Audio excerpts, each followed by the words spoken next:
अगर आप बायोलॉजी के इन 40 टॉपिक को पेपर से पहले तैयार करके चले जाते हो, मैं आपसे 100% गारंटी ले रहा हूँ कि कोई क्वेश्चन आपका इन टॉपिक से बाहर नहीं जाएगा। मैंने कुछ समय पहले ऐसी वीडियो बनाई थी 23 में और वहीं से क्वेश्चन पूरा फंसा था, और गारंटी है इसमें भी आपको क्लास 10 बायोलॉजी के सारे क्वेश्चन इन 40 टॉपिक से ही पूछे जाएंगे। हेलो माय डियर स्टूडेंट, कैसे हो आप लोग और कैसी चल रही है आपकी एग्जाम की तैयारी? तो उम्मीद करते हैं तैयारी सभी की बहुत अच्छे से चल रही होगी। तो चलिए आज की इस वीडियो में हम बात करने वाले हैं बायोलॉजी के बारे में, जो आपकी क्लास 10 की साइंस है तो उसके बायोलॉजी के बारे में बात करने वाले हैं। हम बायोलॉजी के आपको इस वीडियो में 40 टॉपिक बताने वाले हैं। अगर आपने एग्जाम से पहले कैसे भी करके इन 40 टॉपिक को अच्छे से पढ़ लिया तो भैया गारंटी है कि 101% जो भी क्वेश्चन आपके एग्जाम में बनेगा यहीं से बनने वाला है। तो सारे टॉपिक को नोट कर लेना, पेपर से पहले तैयार कर लेना, यहीं से क्वेश्चन पेपर बनने वाला है। तो देखिए कौन कौन से वो टॉपिक हैं जिनसे आपके एग्जाम में प्रश्न बनते हैं। तो सबसे पहला टॉपिक आपको तैयार करना है जो कि लगभग हर बार परीक्षा में आता है। पहला टॉपिक पोषण, मतलब पोषण क्या है, ये हर साल एग्जाम में आता है भाई, पोषण टॉपिक। और देखिए पोषण में आपको क्या क्या तैयार करना पड़ेगा कि जहाँ से आपका एग्जाम में क्वेश्चन आएगा। ठीक है, तो देखिए पोषण में सबसे पहले आपको तैयार करना होगा कि पोषण क्या है। ठीक है, इसमें पोषण का मतलब क्या होता है, पोषण क्रिया क्या है, ठीक है, ये तैयार करना होगा। और सेकंड चीज़ आपको तैयार करनी है, पोषण की आवश्यकता हमें क्यों पड़ती है, आखिर में हम पोषण को क्यों ग्रहण करते हैं। ठीक है, तो इसके बारे में आपको पढ़ना होगा। और साथ में पोषण के प्रकार, देखो ये वाला जो क्वेश्चन है ना, ये वाला क्वेश्चन आपके एग्जाम में बताता हूँ। ठीक है, देखो ये वाला जो क्वेश्चन है ना आपके एग्जाम में, ये क्वेश्चन लॉन्ग में बनता है। ठीक है, लॉन्ग क्वेश्चन में ये क्वेश्चन बनता है, तो भैया इस प्रश्न को तैयार कर लेना। पोषण बहुत ज़्यादा इंपॉर्टेंट टॉपिक है। अगला टॉपिक सबसे ज़्यादा महत्वपूर्ण टॉपिक बताने वाला हूँ, इनको तैयार कर लो भैया, पेपर यहीं से बनेगा। सेकंड टॉपिक है कि पाचन क्रिया। ठीक है, मतलब आपको पाचन जो क्रिया जो होती है इससे आप क्या समझते हो। सिंपल सी बात यह है कि आपको पाचन के बारे में बताना है। ठीक है, पाचन क्रिया क्या है, इसकी परिभाषा आपको बतानी है, समझ गए। और पाचन तंत्र का नामांकित चित्र बोर्ड एग्जाम में बहुत ज़्यादा आता है, तो इसका फाइनली आपको चित्र बनाना भी सीख लेना है। ठीक है, और एग्जाम में 4 नंबर का तो हर साल पूछ ही लिया जाता है भाई। और इसी में आपको मनुष्य की आहार नाल में पाचन तंत्र का सचित्र वर्णन, इसको तैयार कर लेना है। अगर हम टोटल बात करें तो पाचन पूरा टॉपिक आपको तैयार कर लेना है। ठीक है, कहाँ से तैयार करना है वो आप लोग चाहे कोचिंग यूट्यूब कहीं से भी तैयार कर सकते हो, पेपर से पहले इनको जरूर तैयार कर लेना। तीसरा टॉपिक हमारा है कि श्वसन से आप क्या समझते हो और इसकी परिभाषा व इस श्वसन के प्रकार आपको तैयार करने हैं। मतलब श्वसन, सबसे पहले आपको श्वसन तैयार कर लेना है कि भैया श्वसन है क्या आखिर में। ठीक है, और इसकी परिभाषा तैयार कर लेना, इसकी जो क्रिया होती है इसकी एक अभिक्रिया भी होती है श्वसन की। ठीक है, तो श्वसन की जो अभिक्रिया होती है ना, अभिक्रिया, फाइनली वो आपको तैयार कर लेनी है। और इसके बाद में इसकी परिभाषा तो आप तैयारी कर लोगे और श्वसन के प्रकार को भी तैयार कर लेना। ठीक है, इतनी चीज़ें इसमें आपको तैयार कर लेनी है। अगला टॉपिक है 4 नंबर, ये सभी के सभी मोस्ट IMP टॉपिक हैं। ठीक है, ये IMP टॉपिक हैं और इनमें वेरी भी आप लगा सकते हो, क्योंकि ये वेरी इंपॉर्टेंट टॉपिक आपके ही हैं। जितने ऊपर तक बता चुके हैं ना भाई, सारे इंपॉर्टेंट टॉपिक हैं। चौथा टॉपिक आपका है कि श्वासोच्छ्वास। ठीक है, श्वासोच्छ्वास से आप क्या समझते हैं। ठीक है, और इसमें एक क्वेश्चन बहुत बनता है, श्वासोच्छ्वास और श्वसन के बीच में अंतर बहुत ज़्यादा एग्जाम में आता है। 4 नंबर का क्वेश्चन आता है, तैयार कर लेना। वेरी इंपॉर्टेंट टॉपिक है ये बोर्ड एग्जाम की दृष्टि से।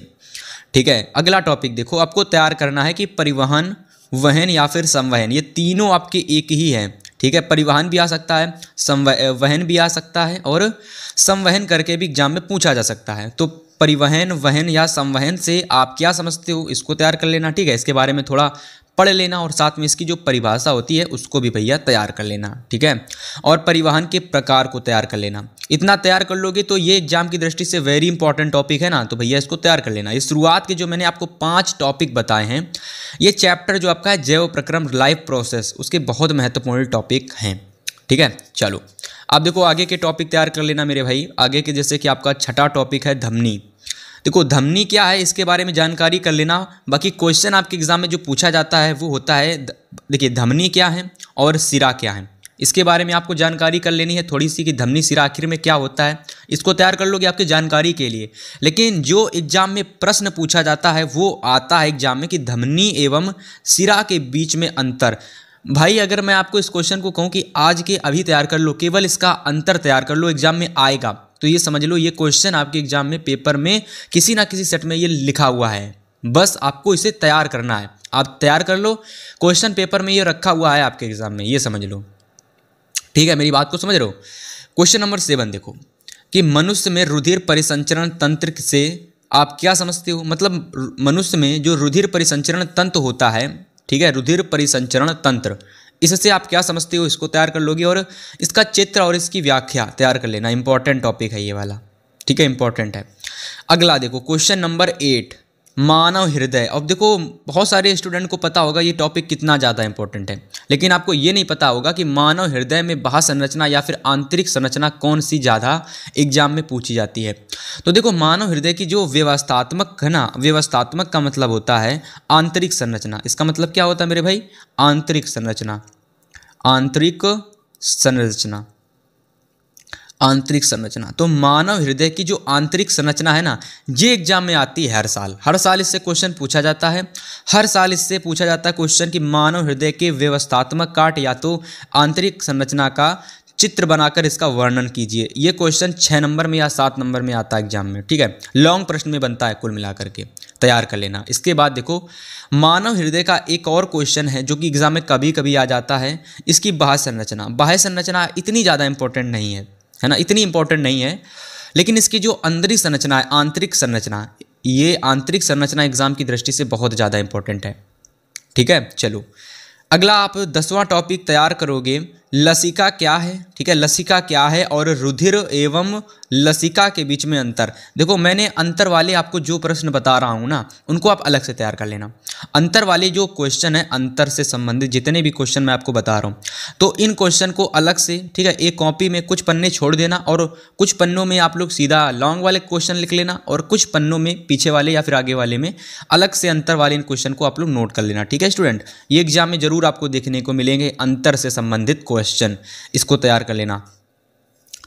अगला देखो very very very important question, अगला वेरी वेरी इंपॉर्टेंट क्वेश्चन है कि प्रकाश संश्लेषण क्या है।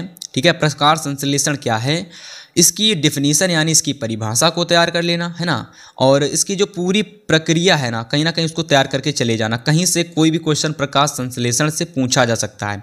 ठीक है, और इसका एक रासायनिक समीकरण होता है प्रकाश संश्लेषण की क्रिया का, जो कि क्लोरोफिल और क्लोरोफिल की उपस्थिति में होता है। ठीक है, उसको तैयार कर लेना, जो भी समीकरण है देखकर अच्छे से तैयार कर लेना। ठीक है, अब चलिए देखते हैं अगला टॉपिक जो कि हमारा है 12 नंबर। अगला टॉपिक है हमारा 12 नंबर, इसको तैयार कर लेना भाई जी, इसको तैयार कर लेना, बहुत ज़्यादा इंपॉर्टेंट टॉपिक है।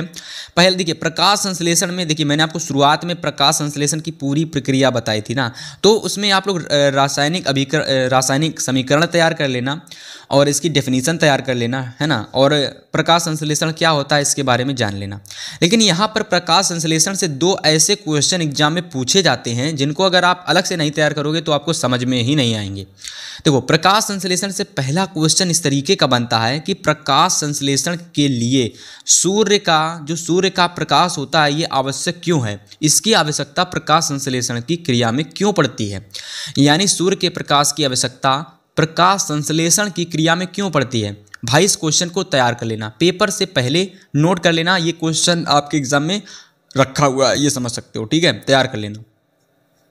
दूसरा टॉपिक हमारा है कि प्रकाश संश्लेषण के लिए CO2 यानी बोले तो कार्बन डाइऑक्साइड, क्या बोले, कार्बन, ठीक है, कार्बन डाइऑक्साइड, CO2 को बोलते हैं कार्बन डाइऑक्साइड। तो इसका मतलब क्या है, इसका मतलब है जो CO2 जो होती है ना, CO2 ये प्रकाश संश्लेषण की क्रिया के लिए क्यों आवश्यक है, यानी CO2 अगर ना हो तो प्रकाश संश्लेषण की क्रिया होगी या नहीं होगी वो आपको बताना है। इस पूरी प्रक्रिया में इसकी आवश्यकता का प्रदर्शन दिखाना है इस क्वेश्चन में। ठीक है, ये वाला तैयार कर लोगे। ऊपर वाला ज़्यादा ही इंपॉर्टेंट है, नहीं सॉरी नीचे वाला ज़्यादा इंपॉर्टेंट है, CO2 ये वाला ज़्यादा इंपॉर्टेंट है। ठीक है, और ये वाला थोड़ा सा कह सकते हो कम इंपॉर्टेंट है।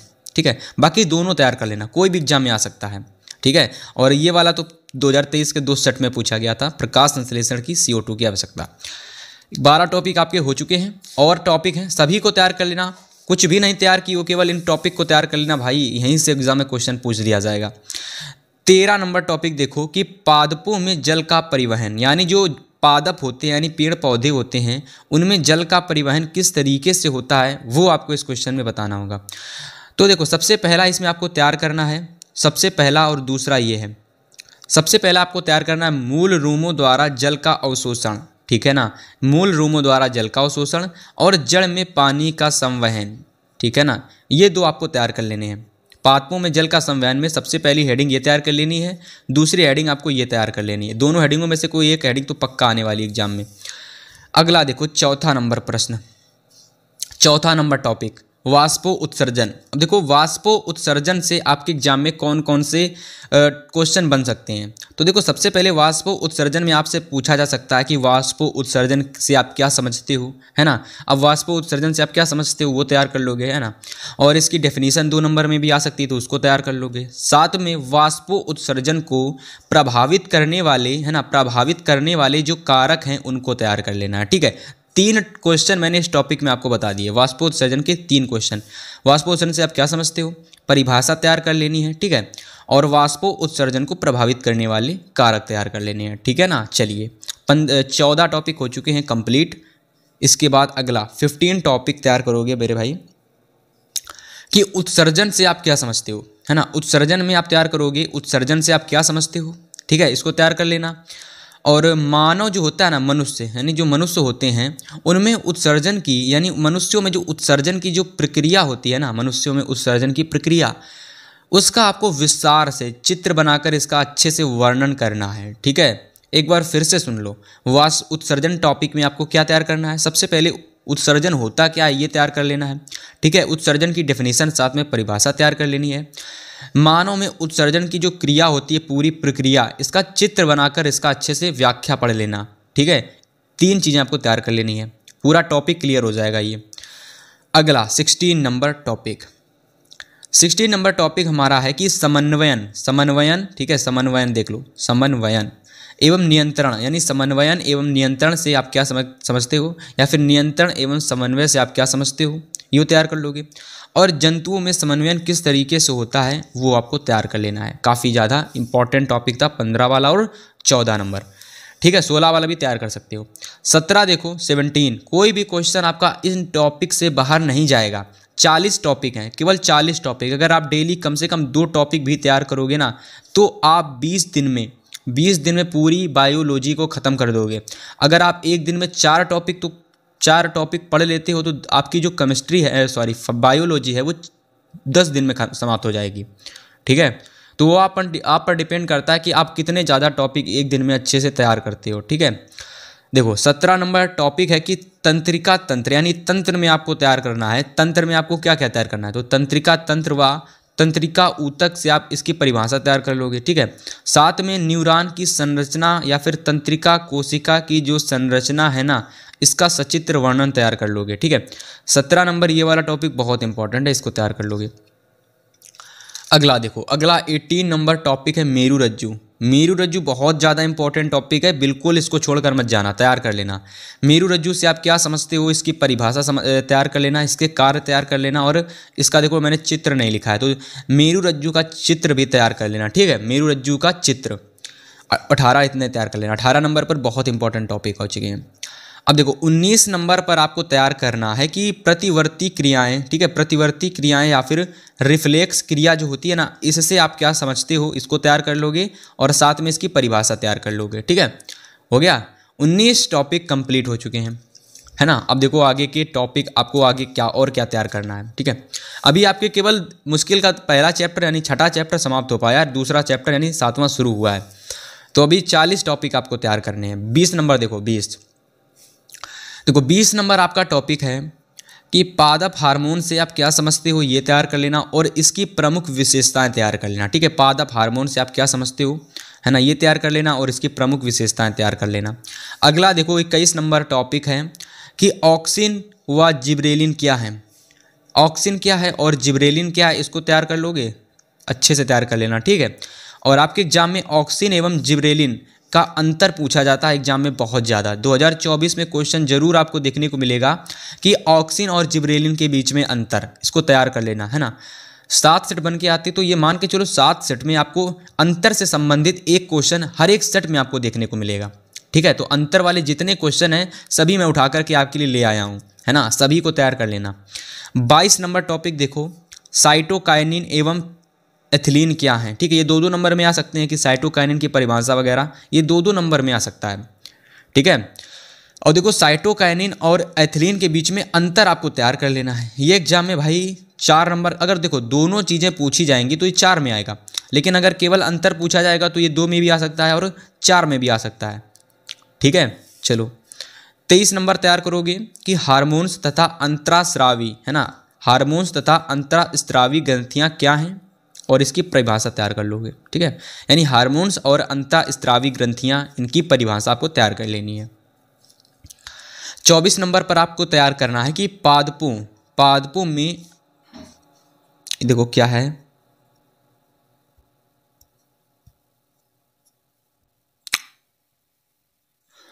तो पादपों में अलैंगिक जनन से आप क्या समझते हो, इसको तैयार कर लोगे, ठीक है, 24 नंबर पर। और पादपों में अलैंगिक जनन की जो विधियां होती हैं ना, उनको आप तैयार कर लोगे, ठीक है, ये तैयार कर लेना। अगला देखो 25 नंबर, इसको देखो कायिक जनन से आप क्या समझते हो, ठीक है, इसको तैयार कर लोगे। और पौधों में कायिक जनन से किन किन भागों में कायिक जनन होता है, ठीक है, वो तैयार कर लेना। इसके लाभ भी आपको तैयार कर लेने हैं।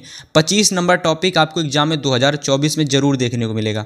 देखिए कायिक जनन वाला टॉपिक बहुत ज़्यादा इंपॉर्टेंट है, ठीक है। पौधों में कायिक जनन से आप क्या समझते हो, ये बहुत ज़्यादा इंपॉर्टेंट है बोर्ड एग्जाम की दृष्टि से। अब देखो 26 नंबर है कि पुष्पीय पौधों पर लैंगिक जनन से आप क्या समझते हो, और इसका, है ना, पुष्पीय पौधों में जो ये लैंगिक जनन होता है ना, इसका आपको सचित्र वर्णन करना है। मतलब कहीं ना कहीं इसका जो चित्र है ना, वो भी आपको बताना है, ठीक है। 26 नंबर में जरूर तैयार कर लेना, 2024 में जरूर देखने को मिलेगा आपको ये। अगला देखो, अगला टॉपिक है कि परागण क्या है। देखो ये जो टॉपिक है ना, परागण क्या है, ये बहुत इंपॉर्टेंट है। तो परागण क्या है ये तैयार कर लेना, और साथ में परागण के जो प्रकार हैं इनको तैयार कर लेना। बहुत इंपॉर्टेंट टॉपिक है कि परागण क्या है, परागण के प्रकार तैयार कर लेना, ठीक है। साथ में स्वपरागण तैयार कर लेना और पर परागण के बीच में अंतर को तैयार कर लेना। बहुत ज़्यादा इंपॉर्टेंट टॉपिक है भाई, एग्जाम में आता ही आता है। ऐसा कोई पेपर ना हो कि भैया 24 में ना आएगा। बिल्कुल ऐसे टॉपिक लाया हूँ जिनको अगर आपने पेपर से पहले तैयार कर लिया ना, गारंटी दे रहा हूँ कि यहीं से क्वेश्चन बनेगा। आप लोग अगर यकीन ना आए तो इस वीडियो को सेव कर लेना, और पेपर देने के बाद में इस वीडियो को देखना। आपको ज़्यादा से ज़्यादा लगभग हर एक टॉपिक बायो के यहीं से देखने को मिलेंगे, ठीक है।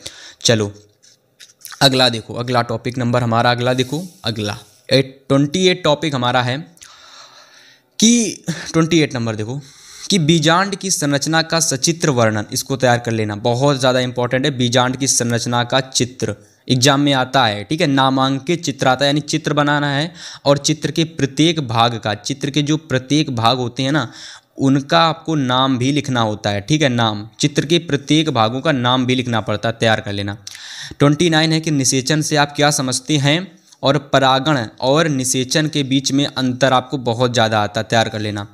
निषेचन क्या है इसको तैयार करोगे, और निषेचन के बाद में पुष्पीय पौधों में होने वाले परिवर्तन का आपको सचित्र वर्णन तैयार कर लेना है। सारे टॉपिक इंपॉर्टेंट है एग्जाम की दृष्टि से। अगला 31 टॉपिक कि जंतुओं में जनन से टिप्पणियाँ। देखो जंतुओं में जनन होता है ना, जंतुओं में जो जनन, उससे संबंधित बहुत सारी टिप्पणियाँ आपके एग्जाम में आती हैं, जिसकी सबसे पहली है कालिकोत्पादन द्वारा जनन, इसको तैयार कर लोगे। 2-2 नंबर में एग्जाम में टिप्पणियाँ पूछी जाती हैं कालिको उत्पादन जनन से। देखिए इसमें कालिको उत्पादन द्वारा जनन 3 तरीके से होता है। सबसे पहला जंतुओं में जनन 3 तरीके से होता है। सबसे पहला कालिको उत्पादन द्वारा जनन, है ना, कालिको उत्पादन द्वारा जनन।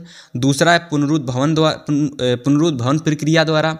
तीसरा है विखंडन द्वारा जनन। और इन तीनों को ही आपको अच्छे से तैयार कर लेना। ये तीनों आपके एग्जाम में 2-2 नंबर के पूछे जाते हैं, ठीक है, तैयार कर लेना। अगला टॉपिक है हमारा 32 कि जनसंख्या वृद्धि क्या है ना। जनसंख्या वृद्धि क्या है, जनसंख्या वृद्धि का मानव समाज पर दुष्प्रभाव और इसके कारण आपको बताने, यानी जो जनसंख्या वृद्धि हो रही है, इस जनसंख्या वृद्धि से मानव समाज पर क्या प्रभाव पड़ रहा है ना, उसके कारण आपको बताने हैं, और इसको रोकने के उपाय भी बताने हैं, तैयार कर लेना। अगला टॉपिक है 33 की परिवार नियोजन क्या है। परिवार नियोजन क्या है, इससे आप क्या समझते हो। परिवार नियोजन की विधियों का विस्तार सहित आपको वर्णन करना है। 2024 में क्वेश्चन छप गया है ये वाला, आपको जरूर देखने को मिलेगा, तैयार कर लेना भाई। 29 नंबर, अब देखो बायोलॉजी का यहाँ से हमारा लास्ट चैप्टर शुरू हो रहा है कि अनुवांशिकता से आप क्या समझते हैं, ठीक है। अनुवांशिकता से आप क्या समझते हैं ये तैयार कर लेना। अनुवांशिकता की जो जनक हैं, अनुवांशिकता के जनक कौन हैं, अनुवांशिकता के जनक कौन है, ये आपको तैयार करना है साथ में। 30 नंबर टॉपिक है कि मेंडल कौन था और मेंडल ने किस पौधे पर प्रयोग किया था, इसको तैयार करना है। मेंडल की सफलता के क्या कारण थे, उसको तैयार करना है। ठीक है, तैयार कर लोगे। 30 टॉपिक हमारे कंप्लीट हो चुके हैं। अब देखो आगे के हमारे जो टॉपिक हैं ये बहुत ज़्यादा इंपॉर्टेंट हैं। 31 नंबर टॉपिक है कि एक संकर व द्विसंकर क्रॉस क्या है, मतलब एक संकर व द्विसंकर क्रॉस क्या है ये बताना है। साथ में मेंडल के जो नियम है ना, देखिए मेंडल के जो 3 नियम है ना, 3 नियम, ये 3 नियम आपके एग्जाम में आते हैं। सबसे पहला नियम प्रभाविता का नियम, पृथक्करण का नियम और अपवहन का नियम, तीनों तैयार कर लोगे भाई, बहुत इंपॉर्टेंट है। चलो 32 नंबर टॉपिक है कि मेंडल के कार्य में प्रयुक्त शब्दावली। अब देखो ये जो प्रयुक्त शब्दावली है ये भी टिप्पणी होती है और ये भी 2-2 नंबर में एग्जाम में आती है। ठीक है, तो सबसे पहली है प्रभावी व अप्रभावी लक्षण। देखो इसके बीच में सीधा कभी कभी इसकी परिभाषा ही पूछी जाती है कि बताइए प्रभावी व अप्रभावी लक्षण क्या हैं। तो कभी कभी एग्जाम में इसकी केवल परिभाषा आती है, लेकिन या कभी कभी इसके बीच में अंतर भी पूछा जाता है। तो परिभाषा व अंतर आपको दोनों तैयार कर लेना है। ठीक है, एलिल या एलिलोमार्फ, वैसा ही इसमें होता है कि परिभाषा भी आ जाती है एग्जाम में और अंतर भी आ जाता है। ठीक है, तैयार कर लोगे। अगला है समयुग्मजीय से आप क्या समझते हो, तो इसकी केवल और केवल डिफिनीशन आती है। संकर क्या समझते हो, केवल डिफिनीशन। एक संकर संकरण से क्या समझते हो, द्विसंकर संकरण से आप क्या समझते हो। फिनोटाइप क्या है, जीनोटाइप क्या है, और फिनोटाइप और जीनोटाइप के बीच में अंतर भी आता है और इसकी परिभाषा भी आती है। तो दोनों को आपको तैयार कर लेना है। सारे टॉपिक नोट कर लो, एग्जाम से पहले यहीं से पेपर फंसेगा, इतना तैयार कर लोगे। और 9वां टॉपिक तैयार करोगे संकर पूर्वज संकरण से आप क्या समझते हो, तैयार कर लेना। ठीक है, चलो अगला देखो 33 नंबर आपको तैयार करना है कि जीन प्रारूप तथा लक्षण प्रारूप में अंतर, यानी जीन प्रारूप और लक्षण प्रारूप क्या होता है ये भी तैयार कर लेना और साथ में इसके बीच में अंतर तैयार कर लेना। अगला 34 नंबर टॉपिक है कि समयुग्मजी और विषम युग्मजी क्या हैं और इनके बीच में अंतर। ठीक है, इसको तैयार कर लोगे। गुणसूत्र से आप क्या समझते हो, जंतुओं में व पादपों में गुणसूत्र क्या है ये तैयार करोगे। जंतुओं में व पादपों में गुणसूत्रों की संख्या कितनी होती है, तैयार कर लेना। बहुत ज़्यादा इंपॉर्टेंट टॉपिक है, वेरी इंपॉर्टेंट। ठीक है, चलो अब कुछ ही टॉपिक आपके रह गए हैं, 5 से 6 टॉपिक, उनको और तैयार कर लेना है। बस इतने तैयार करके चले जाना और 70 में आपके आसानी से 20 नंबर ये आपके दे के जाएंगे।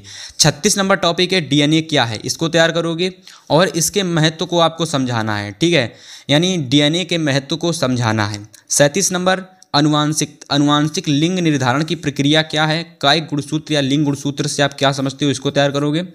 और 38 नंबर टॉपिक है मनुष्य में लिंग निर्धारण की प्रक्रिया क्या है, इसका सचित्र वर्णन तैयार कर लोगे। बहुत ज़्यादा वेरी इंपॉर्टेंट टॉपिक है, जरूर ये भी इंपॉर्टेंट है और इसके ऊपर वाला भी वेरी इंपॉर्टेंट टॉपिक है, तैयार कर लेना भाई। 39 नंबर की लैमार्कवाद क्या है एवं डार्विनवाद क्या है और इनके बीच में अंतर व इनके खोजकर्ता और इसकी विशेषताएं। देखिए अगर आप यूपी बोर्ड से हो तो हो सकता हो आपके सिलेबस में ये वाला टॉपिक ना हो। ठीक है, तो जो यूपी बोर्ड से हैं अगर उनके सिलेबस में लैमार्कवाद और डार्विनवाद टॉपिक नहीं है तो आपको कुछ नहीं करना, इस टॉपिक को आपको छोड़ देना है। बाकी जो बोर्ड के स्टूडेंट हैं उनके में तो ये होगा ही होगा, तो उनको ये तैयार करना है। ठीक है, इंपॉर्टेंट है ये, वैसे तो आपके एग्जाम सिलेबस से हट चुका है बट ये इंपॉर्टेंट टॉपिक है। अगला देखो 40 नंबर है कि पृथ्वी पर जीवन की उत्पत्ति में जैव शक्ति सिद्धांत पर एक लेख लिखिए। ये तैयार है, इंपॉर्टेंट टॉपिक है, ये आता है, इसे तैयार कर लेना। बस इतने 40 टॉपिक आपको पूरे बायोलॉजी के अंदर आपको मैंने इस वीडियो में देखिए 40 टॉपिक मैंने आपको बायोलॉजी के बताए हैं। अगर आप बायोलॉजी के इन 40 टॉपिक को पेपर से पहले तैयार करके चले जाते हो, मैं आपसे 100% गारंटी ले रहा हूँ कि कोई क्वेश्चन आपका इन टॉपिक से बाहर नहीं जाएगा। मैंने कुछ समय पहले ऐसी वीडियो बनाई थी 23 में और वहीं से क्वेश्चन पूरा फंसा था और गारंटी है इसमें भी आपको क्लास 10 बायोलॉजी के सारे क्वेश्चन इन 40 टॉपिक से ही पूछे जाएंगे। ठीक है, बस इनको तैयार कर लेना, पेपर से पहले रट लेना, रट कर चले जाना, सारे क्वेश्चन यहीं से देखने को मिलेंगे। ठीक है, चलो।